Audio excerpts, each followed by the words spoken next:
Welcome everyone to another King Reflections episode. I'm Daniel Oliver, your host, a graphic designer and a personal trainer by trade, and studying to do my life coach course. And I want to be able to help you wake up from the deluded nightmare you have been unconsciously living, tear away the hazy glasses society has told us to wear, and see life for what it really is. You are in control of your life. You are able to do anything. You are the decision maker of your life. You hold the power. And in today's episode, I've invited another guest on. And this guest is actually my housemate, Connor Homonnay. And he has gone on a self-development journey this past 12 to 18 months that I've known him since living with him last January. And we talk on about split parents, self-realizations, with subconsciously taking on roles, dealing with past events and holding resentment, perspectives within relationships, self-growth. We talk about temptations, and we also talk about his uncle's suicides impacting his life. So it's a lot of stuff that we went over, and we did this one probably about 2 weeks ago, and finally got around to finishing editing it and being able to put it out there. So this is just we didn't even go into his business things or his entrepreneur projects that he's been trying to do. He's done numerous ones or tried numerous ones, and one that's stuck the most though is his dog training business, King Canine Training. So called King Canine Dog Training, sorry. So you can look him up there on Instagram. And yeah, just give him a follow. He now does more mindset stuff, which is great, self-development, epiphanies and stuff like that. So, and he always wants to obviously share that information that he's learned for himself with his friends and all his followers on Instagram. So it's really good to see how far his journey has come. Anyway, I hope you enjoy this conversation that we have, and yeah, take care and king up. All right, welcome Connor Homonnay. How are you going? I'm very good, thank you. How are you? Very good, thank you. Awesome. So for those who don't know, Connor is my housemate, and I've been living with him for about a year and 3 months-ish, we'll say. I'm glad you're keeping track. Well, I know it was January the 14th, I think, that I moved in, or something along those lines. Yeah. But yeah, so I moved in, and I knew Connor before that via the gym, because he came to the gym that I was PTing at, and from there got to know him obviously a lot more when I moved in, a whole lot more. Though he was hardly around for the first 3 months because he was occupied with a certain someone. So yes, very occupied. I didn't get to know him completely that well until after those 3 months when he was heartbroken. So. Oh, we're going straight into that. Of course. So tell us a little bit about yourself, Connor. About a little bit about your childhood and stuff. Oh, in 30 seconds or 30 to 60 seconds. Tell me how you got actually was born in the Shire. Then I was living with my grandparents. Obviously, my parents were in the picture as well. And then from there, we moved to Wollongong, and been in Wollongong pretty much the entirety of my life. Had a pretty good upbringing, and then parents split at age 16. Started to do the rebellious teenager sort of things. And then at 18, I was unfortunately kicked out of home. Oh. Yep. Homeless at 18. Yeah. And then I was very fortunate. I was with a partner, and her family took me in at the time. And I'm forever grateful for that. And then I moved in with my father. He had a place, and he was able to make room for me. And then things sort of I don't know, I've always been a sort of I want to do it myself kind of person.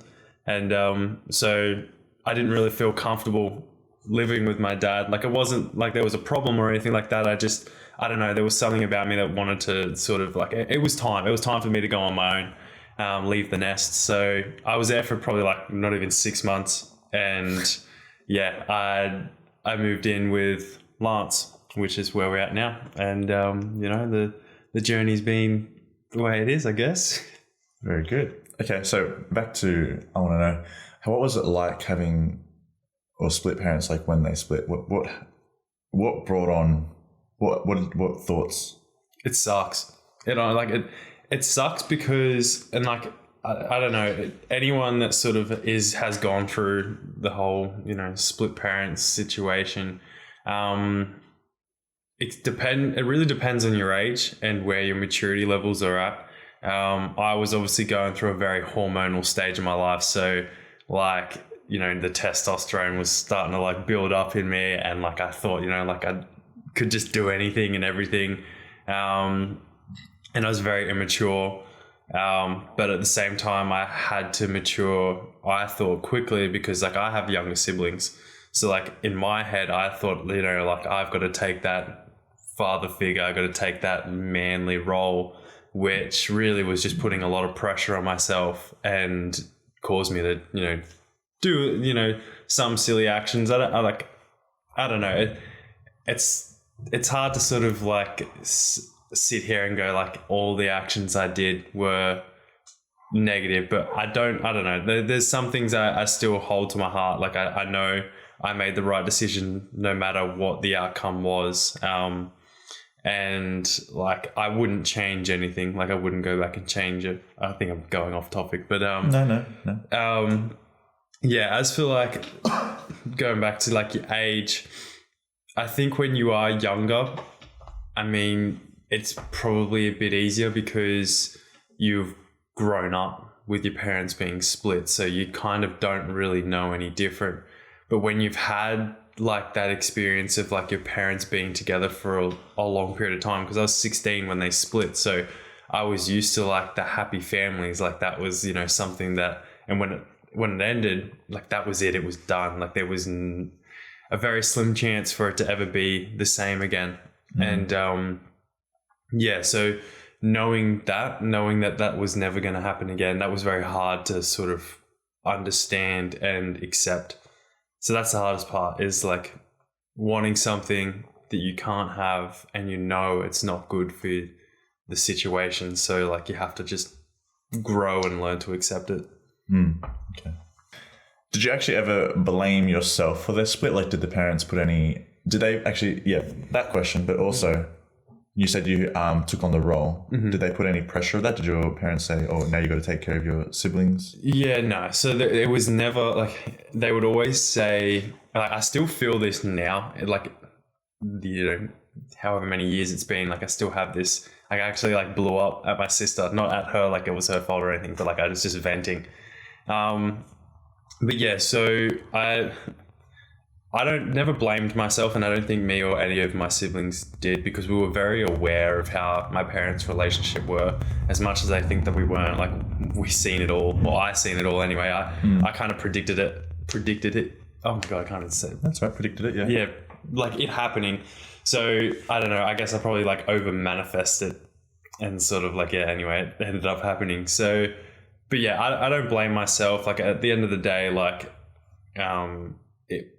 it was destined to happen, and I guess there was no real, I don't know, they never really made it out like it was our fault. I think the problems that were lying was in between them, not us. Okay, yeah.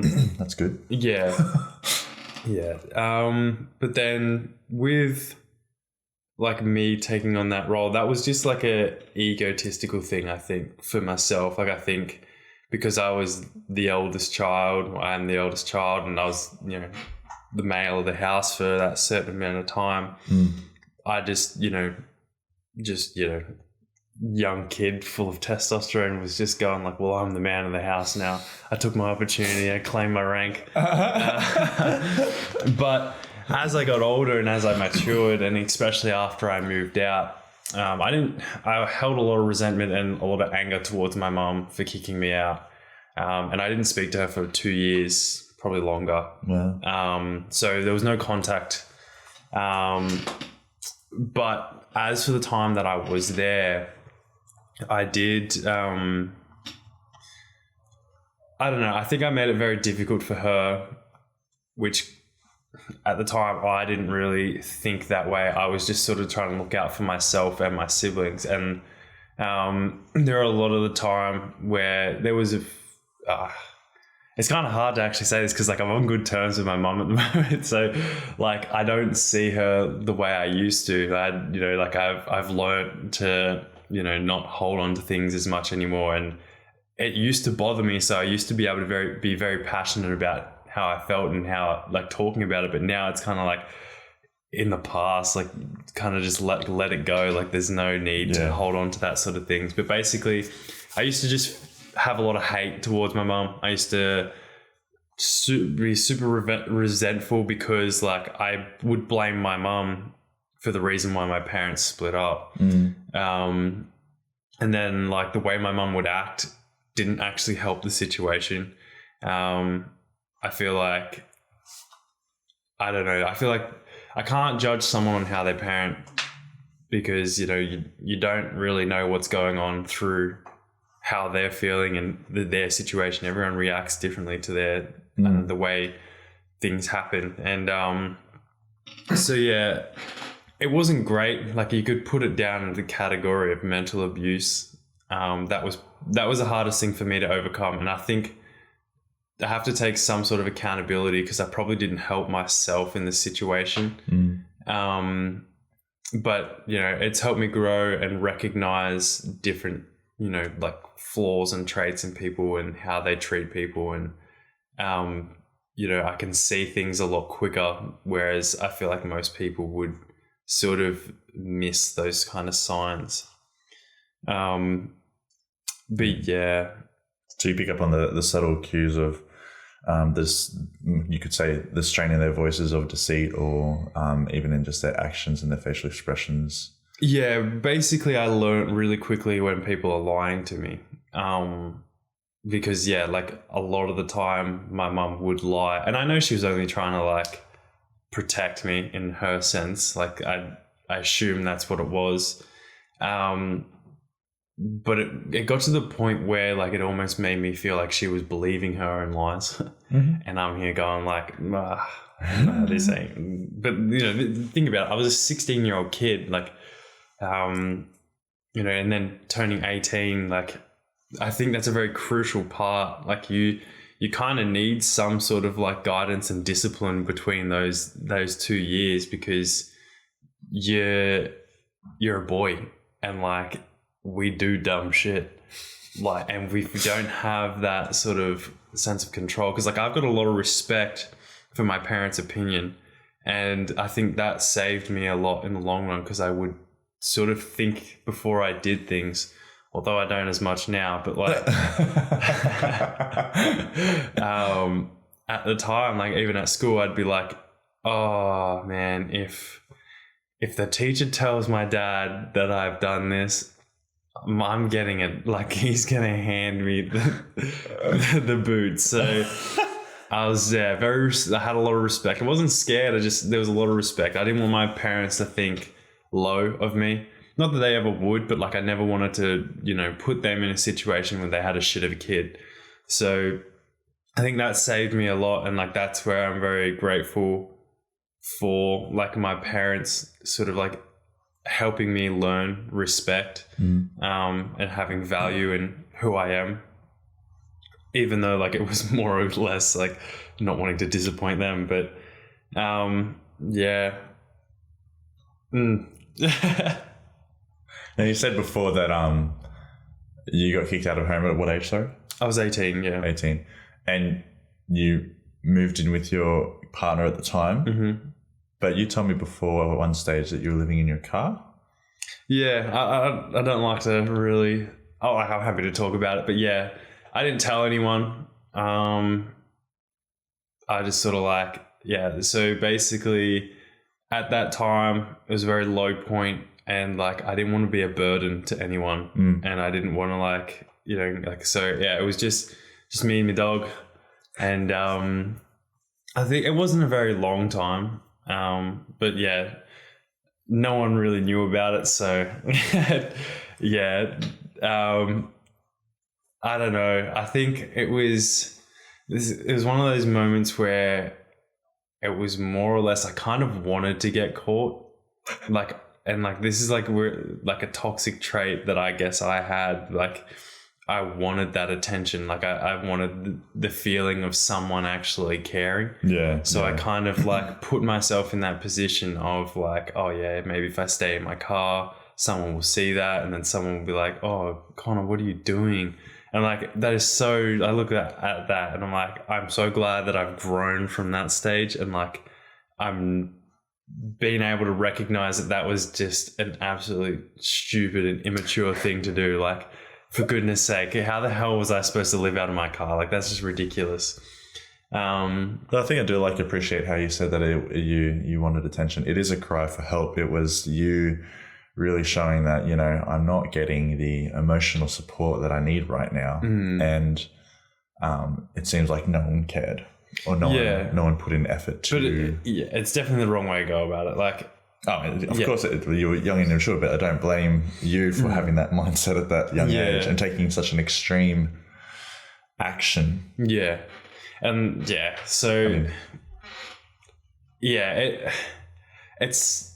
it's super hard to like sort of explain to someone that hasn't gone through, I guess, those sort of mental, of course, yeah, definitely, like, issues, because like in my family there is a lot of mental health issues, and we all have different sort of things. Like my brother, I'm not gonna touch on anything because like I don't think that's very fair, especially he's not here to sort of talk about himself, so I'm sure one day like that will come out. But yeah, he has his fair share of issues. I have my fair share of issues. Literally throughout the bloodline. Like I feel like we all do. I guess we all do in a sense. Yeah. I guess we're all human. We all have our demons. But it's a matter of being able to recognize it. And taking action to either keep going and make it worse for yourself, or actually go, okay, I need to be aware of when I'm like this and what can I do to be better in this situation, or be more in control of what I'm doing, and not follow that same path as every other time, because you're just going to stay in that same circle. And like my traits are like, I over exaggerate on my stories. I like to, make embellish. Definitely, like with the whole, it's not on a extreme level anymore, but yeah, definitely like attention seeking is definitely there. Like I love it. Except now I kind of do it in a more like, it's not like destructive way. Yeah, it's not feel sorry for me. It's more or less like, yo, look at me. Like, I make it very obvious. So, and like that's a change I made, because at the end of the day, people will feel sorry for you and stuff like that, but it gets old. And eventually, if you don't change the way you are, you're only just going to stay in that cycle. And then that just leads to, I guess, worse. I can't even say it. Like, your sadness becomes greater because you're not actually growing. You're just consistently staying in the same. Well, you're sinking yourself deeper if you're focusing on your self-pity or your distraught and your negative situations all the time. Yeah, that's it. So actually when, and I guess the point of this podcast was, so it's all about King Reflections and, reflecting on things that come across our life or our path or even our week, and just going and observing, paying attention to where our mind drifts to and what we actually think about, and what our actions are after we think of those thoughts. Because, our thoughts lead to actions and actions lead to behavior. So when I first moved in with Connor and Lance, like I said, Connor was in a relationship, so he wasn't around that much. But after the relationship, or even just during that time, that first 3 months to 4 months, you could see maturity levels a lot less compared to right now, because you decided to take a self-development path in a sense, or started to focus on yourself, improving yourself. Tell me what changed, or what flicked the switch from you letting go, obviously, of that relationship at the time, but also letting go of who you were at that time and wanting to change who you are? Yeah. Honestly, I still feel like I hold a part of me. It's like little sort of segments and blocks that keep just chipping, not away, but like I hold just a piece each time I grow. Like there's always like that little reminder of like who you were before. I just want to say like that relationship I am actually so grateful for, although it was very toxic. I can't thank that person now enough, because like, yes, I had so much anger and like just it was shit. Like I was pissed off when it ended, but right now all I can be is grateful, because I've learned so much, not only about myself, but like what I can do, what I can achieve on my own, and not actually needing someone. And I think the biggest thing for me, like, and I think it doesn't matter whether it's heartbreak or, you know, business failure or, you know, just failing in general, your mindset on that has to be like, okay, I can do better. What can I do better? And the people you surround yourself around is a massive impact on like who you are. Definitely. Yeah. So I feel like eventually I would have taken this path, but having you move in and considering that you're a more mature person, like He's joking, by the way. in some sense, okay, like compared to a lot of my friends, you know, like even Lance as well, like the reason why I've been here for so long is because me and Lance have that respect for each other, as well as like we're able to, you know, like if I'm down, he'll pick me up. If he's down, not that I don't think I've ever seen him down. So like, anyway, but yeah, like it's very important. And then you moved in, and I think that was the biggest spark to my sort of growth. And then like I started, I guess, using you as a mentor in a way, and it had definitely helped with the growth and seeing things. I feel like it was always there, but I never really took enough action. And yeah, like that's definitely one thing. As I said it the other day, like I see you as like an older brother that I never had, and like that's the thing for me, and like the way I see, like, because I am the eldest sibling in my family, like I find myself as like a guidance tool. I made all the mistakes, and then I try and teach my younger siblings, like, you can either go down that same path and maybe do it better and not make the mistake, or you can try and find a better way. Yeah, or learn from me. They don't. They still do the same stupid shit. But like, it's all part of growing. Like, I'm very proud of my siblings for how far they have come. Yes, they can do a lot of stupid things, like I guess we all do. Yeah. But yeah, moving forward, I guess, like, I think the biggest thing especially when it comes to relationships, like, you have to learn. We've been saying this a lot, like, love is definitely it's just a decision. Like, it's something that you choose to do. It's more an action than a feeling. Yeah. And I think a lot of people rely on love for a relationship to work. And when things aren't reciprocated, or, you know, like you'll find yourself sort of not working together, and it's more or less like one person battling with each other. And I don't know, like there's so much to it, and there's so much I have to learn, but like I can't be good for someone if I'm not good for myself completely yet.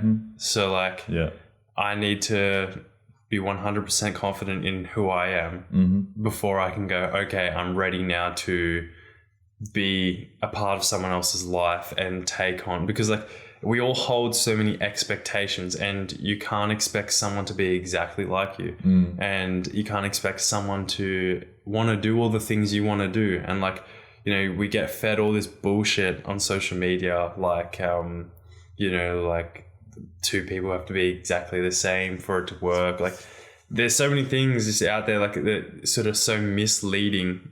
And at the end of the day, like, you have to be able to work together with each other's differences, and it's not technically what the person is into, it's who the person is, and how willing they are to commit to being with you. And same goes for how willing you are to be committed to being with that person, because we all have goals, we all have dreams, we all have different aspects in life, and sometimes, like, it just doesn't work. Like, she might be a banger, he might be hot as hell, but like at the end of the day, like, it's sometimes that's just all it is.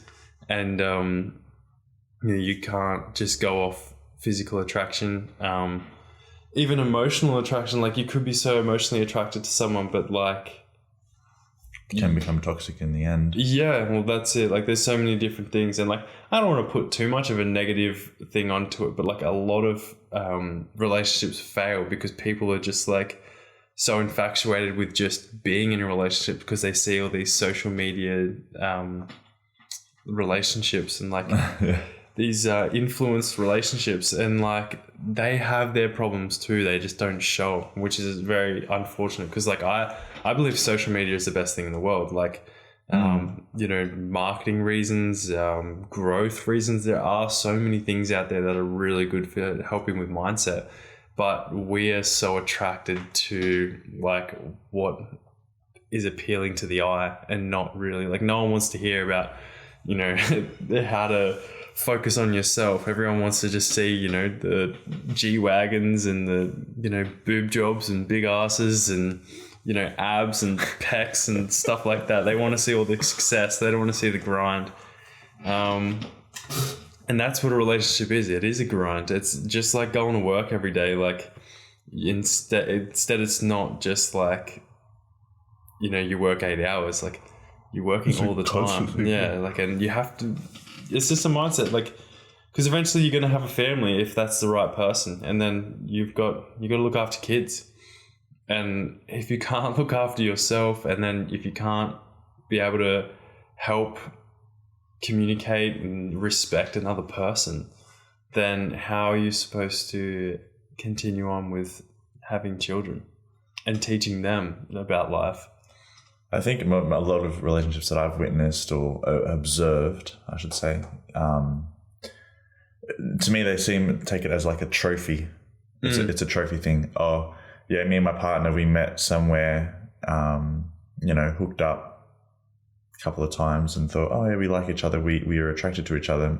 Let's try being with each other. And then they get they get stuck in this concept of, well, we've been together for like 3 months now, and might as well keep going. Like, there's no point in breaking up, obviously, and through everyone, it's like, you got to commit to a relationship sort of thing.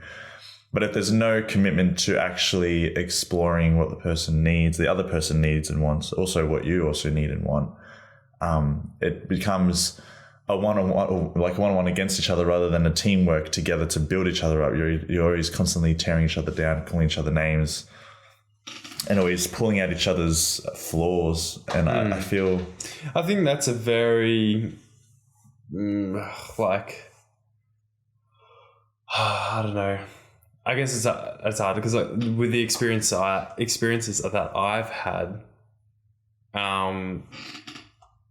there's been arguments and fights and all that sort of stuff, and I think that's just common. Like, sometimes the communication just gets forced because eventually, you can only hold back the beasts for so long. Oh yeah.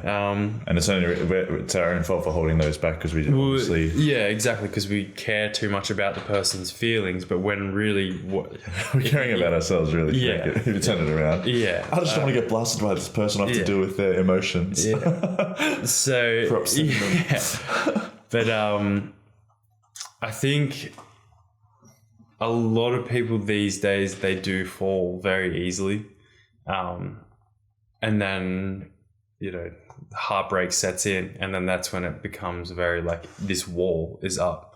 And like, I don't think there's anything wrong with trying. I don't think there's anything wrong with going out there and go like, you know what, I genuinely like this person. Let's have a go. But like, you have to, before you take that action, you have to sit with yourself and go like, am I ready? And like, when I say that, I mean like, are you ready? Like, are you content enough with yourself, and not like in a stage where you're just complete, like, because I don't think I'll ever be complete. I think I'll always be just in that progress. One. Yeah, that's it. And like, because like, there's so like, I just want to continue growing. Like, I'd be fucking Can I swear? If you just swan a few times, that's okay. All right. I forgot to say something. I was like, oh, I'm sure you'll beep it out or something. Yeah, like I don't. God, I lost track. Yeah, don't see myself as complete.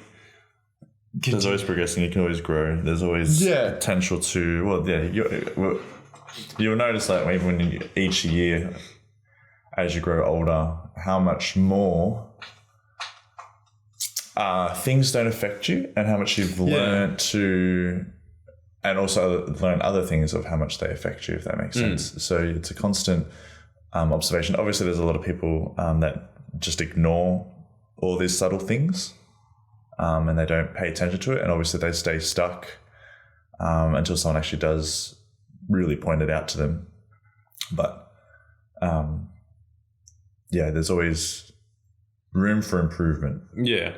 Well, to be honest, I think the biggest thing, and this is going to be the biggest sign for like guys out there, if your partner is complaining about you never listening, that is your biggest sign that you're not ready, because you're not actually listening.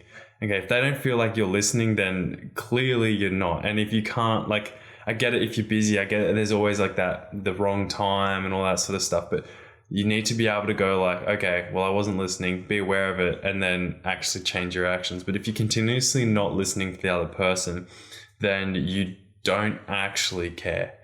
You want to believe or tell yourself that you care and you love this person, but they just have something that you want and it's right in front of you and you don't have to try anymore. So you don't do anything about it. You just continue on in the relationship, which is so unhealthy, because this person, like, I'm not going to say this girl or this guy, because girls don't listen as well. This is for both ends, but like, yeah, definitely. That's like, you have a partner who is infatuated by you and they're trying to tell you something or ask you something.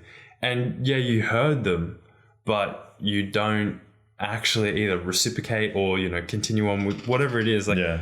And that was the biggest thing for me. Like, I was terrible at listening. Like, bad, really fucking bad. Mm-hmm. There you go. I swore again. Sorry.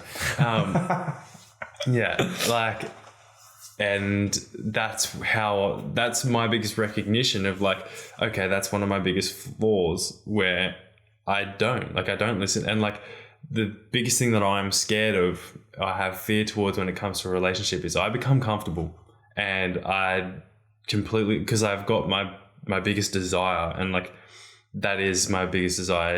I feel like a lot of people find lust is really the only thing they want in life, and I think it's one of the biggest, not one of the biggest, like, obviously human needs, we all, food, shelter and stuff like that, but I think we prioritize love and prioritize like having a relationship over everything else, because like, when I look back, is like, my first partner, when we broke up, like, I didn't eat for like a week.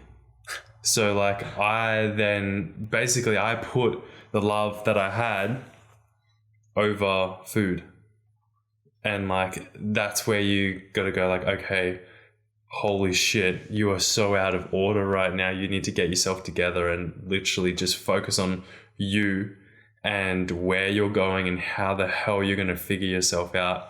And through each breakup, through each, whatever you go through, like, you do learn each time. And well, I hope you do anyway. Like you're supposed to try. But yeah, you do get to like learn a lot about yourself. And like the thing is, like, you break up with someone and you're like, oh, I'm going to get back at them. I'm going to go to the gym and I'm going to get the best body. You know, I'm going to, this is for me anyway. I started going to the gym a lot more. And then the thing is though, like I become obsessed with going to the gym. Like I was like, holy shit, like this is actually really good. And then I then took away from like, okay, I only did this because I was like, or I'm only doing this because I wanted to get back. It was like... You're still doing it for them. Yeah, so I took that thought process away and I'm like, stuff them and stuff what they think. Like, holy shit, I'm looking good and I like this. Like, let's go.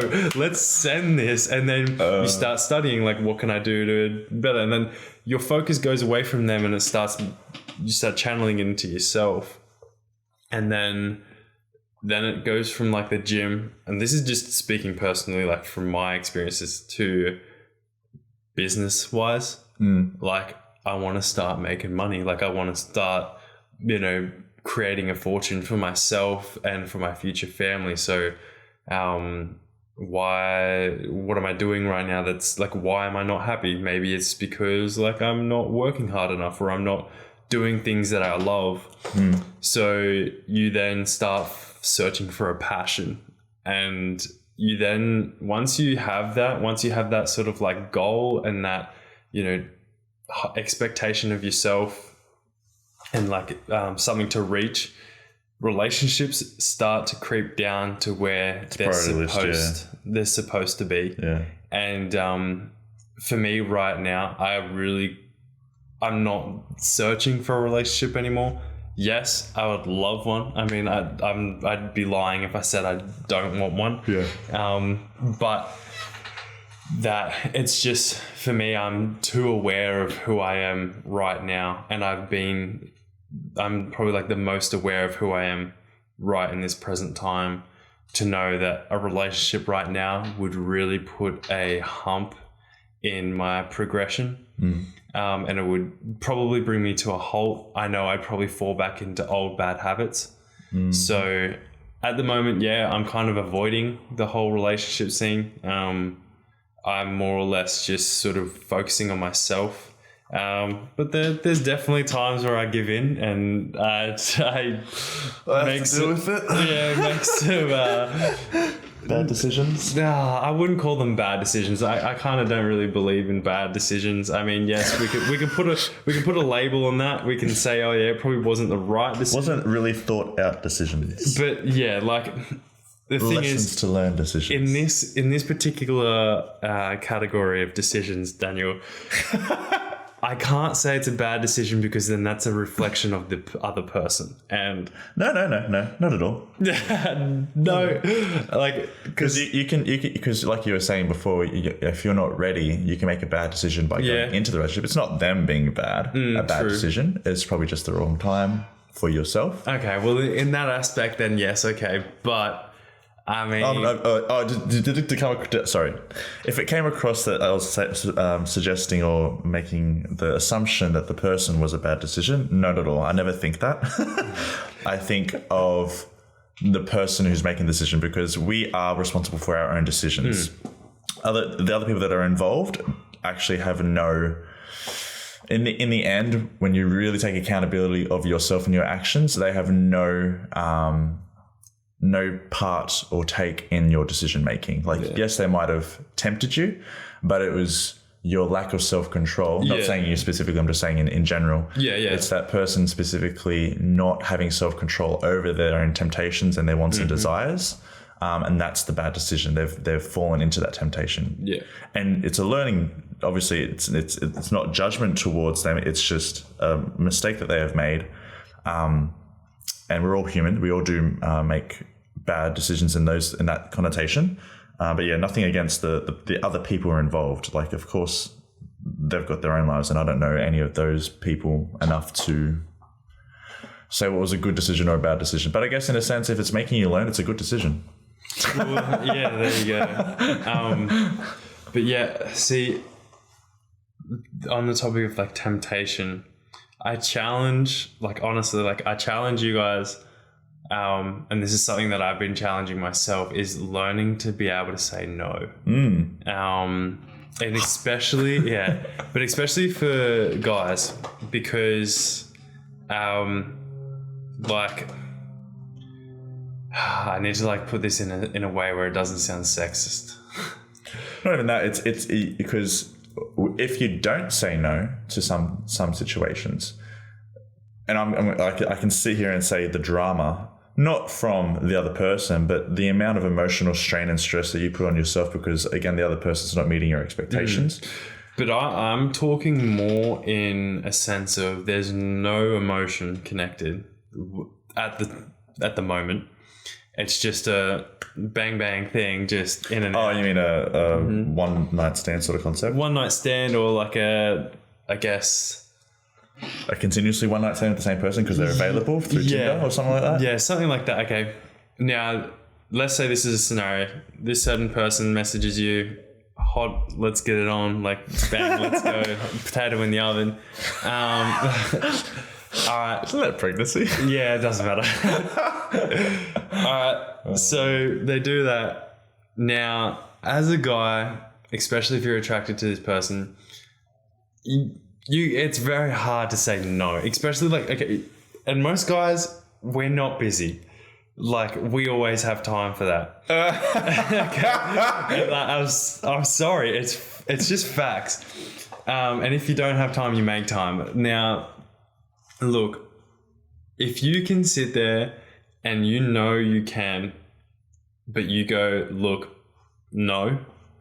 Now, not out of pettiness, not out of anything else, but the simple fact that you know that, like, if you can train your mind to sort of not give in to these kind of temptations and be able to say no, then you're going to progress very quickly. Now, sex is obviously the biggest thing. Like, that's going to be the hardest thing. But I started with food, being able to say no to like shit food, because like I love food and I'm a sucker for like.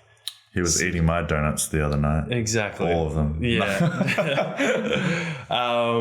And then from food, it was alcohol. Now, I still drink, but it's so much easier for myself now to go like, I don't need to drink. And then from drinking, when you stop drinking, you stop going out. And that's a big thing. Like I feel like, especially in our area, it's very hard for people to say, no, I'm just going to stay in tonight on a Saturday night. Like from there. And like, that's how you train yourself. You start small and you gradually go through, and you need to learn to not beat yourself up when you give into it as well. Cause then you're just going to like slow the process down. If you do give into temptation, it's fine. Like, just be aware of it, restart, try again. Actually, I want to touch about, you said your family has a few mental health issues. And tell me about your uncle. Or tell the audience, I guess, about your uncle and why it's so important to you, mental health is so important to you. So, bit over, I think it's coming up. It'd be close to 2 years now. My uncle committed suicide. What was his name, sorry? His name was Simon. Simon Holland. Yeah. So your mother's side? Or yeah. Okay. Yeah. So it was on my mum's side. It's my mum's brother. Me and Simon were actually really, really close. Like growing up, I guess he was like the older brother that I never had. But yeah, like our relationship was great. Like, it was really good. He was my best mate, really. We did a lot together when we seen each other. Obviously, like he had his own life and he was living in the Shire for a while, and then he moved to Wollongong eventually. But when I got kicked out and when everything happened, like, because I wasn't talking to my mum, and obviously like he was, mum's brother. So like, I think he kind of probably didn't get any of my side of the story. So, of course, you know, he would just sort of like look out for his sister, and which is fair.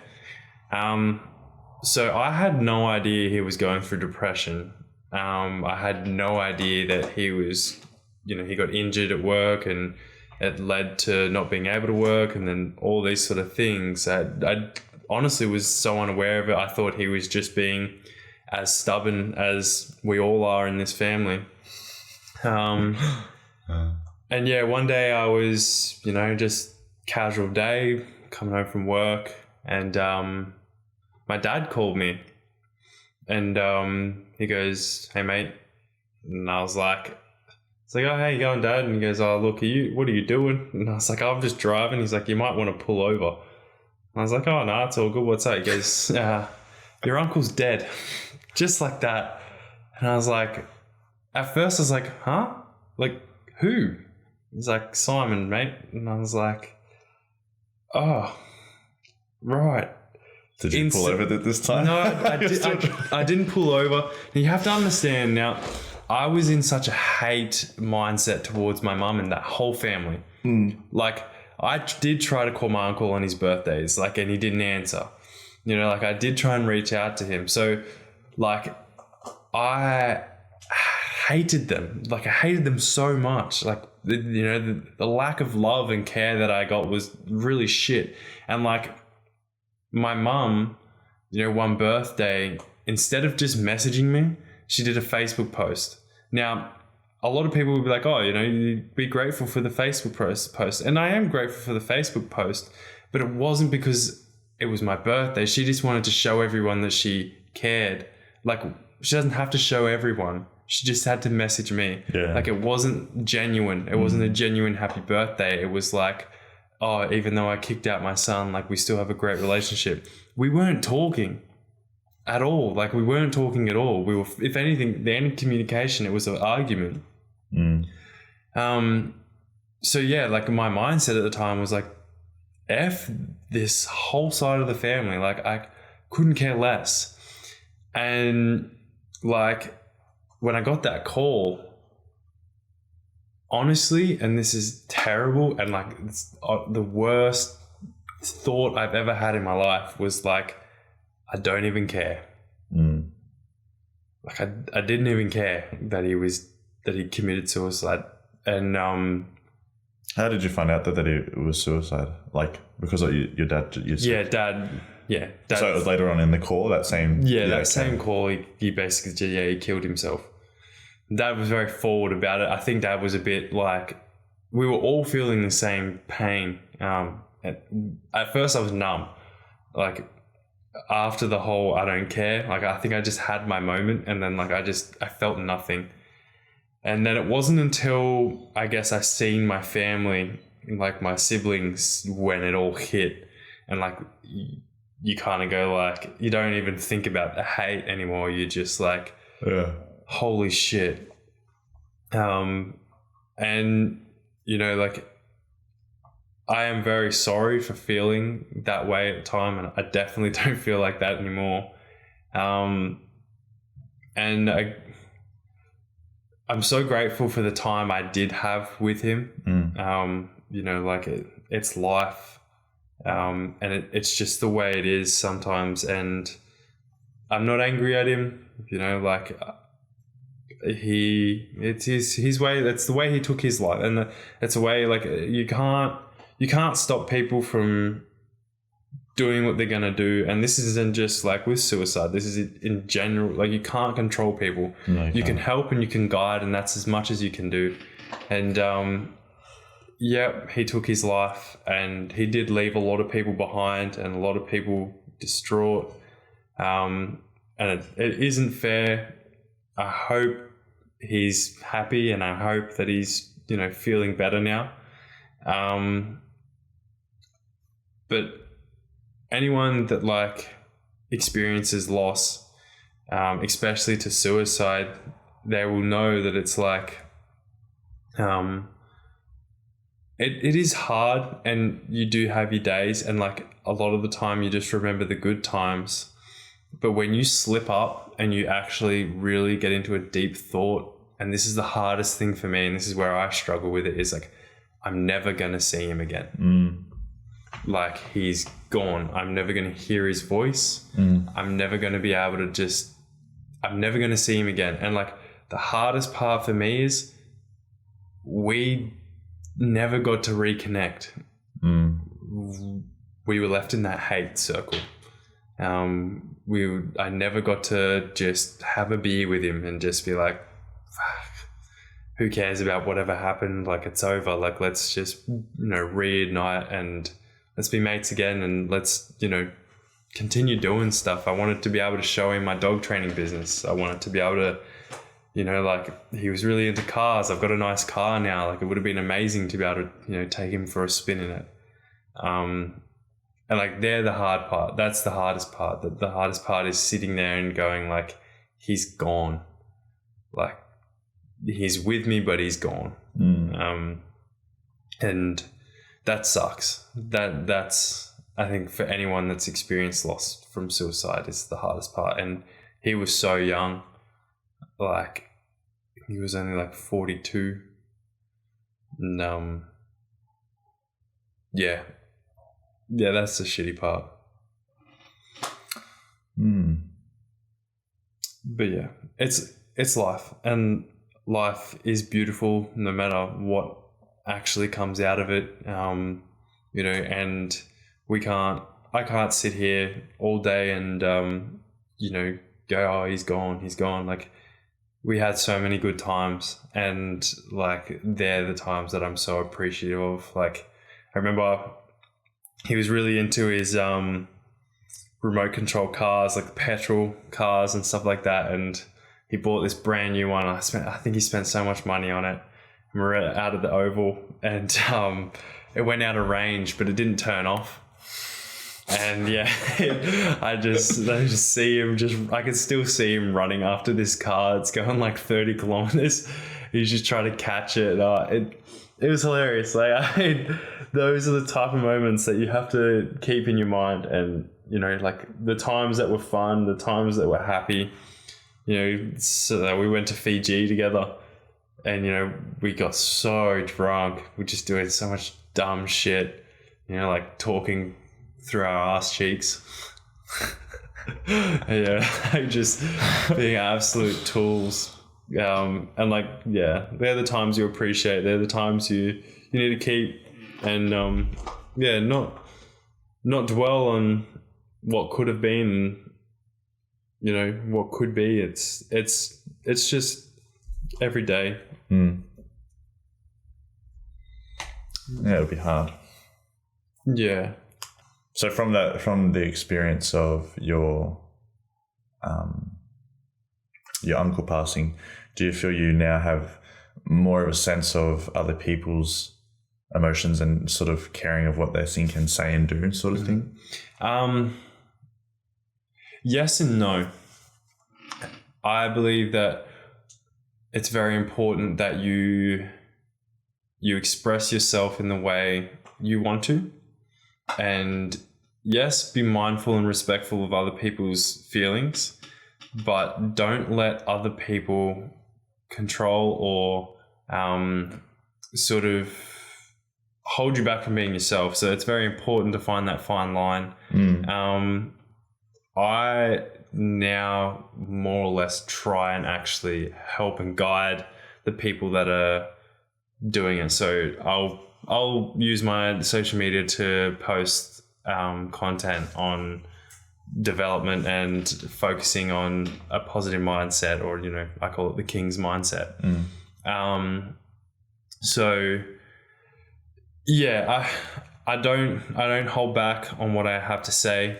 I do be mindful, but at the same time, sometimes you have to be a bit fierce on what you say, and sometimes you have to be upfront, because that is sometimes what people need. And if they can't accept it, if they can't accept it, then that's a problem in themselves, and eventually they will. Or not. I guess. But that's not your problem. Exactly. Like you said, you can't control what they do. Exactly. And yes, I get it. Like, people people are emotional. People do take things very to heart, but at the same time, like, are you going to not be yourself just because that person might be upset? Yeah. I can't remember if it's the word compromise, but it's sort of, in a sense, not disqualifying. I can't remember the word, but you can't compromise your true self or your personality just to please someone else, to bend to their, is that the right word? Compromise? You can't, obviously, like you're saying, change your personality or the way you live your life just to please other people and make them feel happy, when really they're never going to be happy in the end anyway, no matter what you do. Because then they're like, oh, that's actually not what I don't want. So it's you can be mindful of people's emotions and feelings, but it's always going to be on them of how they're going to interpret it and how they're going to take what they're going to take from it, how it affects them. For example, like as a Christian, people always come up to me and say, you know, I worship the devil, or and a lot of Christians will step back and be like, oh, that's not very good, like that, and then they'll sort of be like ruffled in their feathers, so to speak, and be like, oh, I don't like that, and sort of shun the person. I'm going, hey, if you want to worship the devil, go for it. It doesn't affect me anymore. Like I don't allow people who are trying to provoke obviously an emotion in me, or try to provoke me to feel a certain emotion, just to make them feel like they've got power over me, and to make it feel, obviously show my flaws and stuff. So whenever someone comes up to me, and like even when people say, oh, you're not that nice of a person, or you're not good looking, or you're too arrogant or whatever, I'm like going, you know, if that's your interpretation, that's fine. Like, I'm not going to argue or tell you, I'm not going to defend myself, and I'm not going to explain myself, because what the view you're coming up with is already a pre-made view in your head of who I am, and it's not actually me. And I'm not going to allow your opinion affect my emotions. Wait, why did we get on this topic? It was like we were talking about like people being mindful or more mindful. Oh yeah, so have you allowed? Now that and you were saying don't change who you are. Yeah. Like, if you're a rifle piece of shit, maybe you should. Like, maybe you should be more considerate of what you have to say. Yeah, you're not going out of your way to to offend someone. Yeah, I'm talking as if you were just having a genuine conversation with someone, or you are trying to guide someone. You just be your honest self. Like, you can't fake guidance. You can't fake sort of any sort of, you know, you just can't fake yourself. You just have, and that's the biggest thing with like a lot of people. They try to be someone that they're not, and that's when they get themselves in that circle. And the reason why I'm saying this is because I have been that person. For a long time, is because I'm not. It's not because I'm trying to fit in. It's just because I'm trying to be someone. And why the hell should I try to be someone when I am someone? And people have to learn to like me for who I am. So if they don't, then that's their own problem. Like, they're missing out.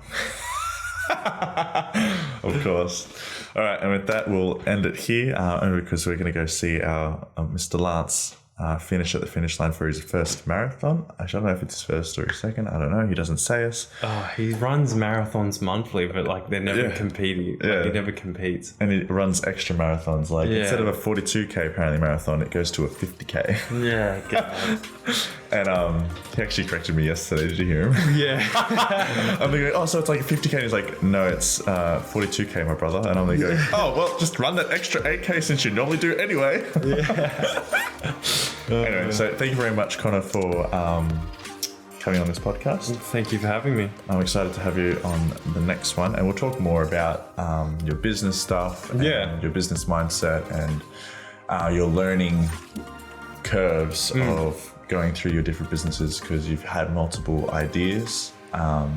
Yes. Tried to follow through on most of them, but you haven't. But and in a sense, they've failed, but whatever. But we can learn all about that in the next podcast episode, which hopefully will be a YouTube video that we all can watch. No, that'd be awesome if we can get some film going. Because we like to see Connor's facial expressions when I pull pranks on him. Yeah, it's lovely, especially with my beautiful head. Yeah.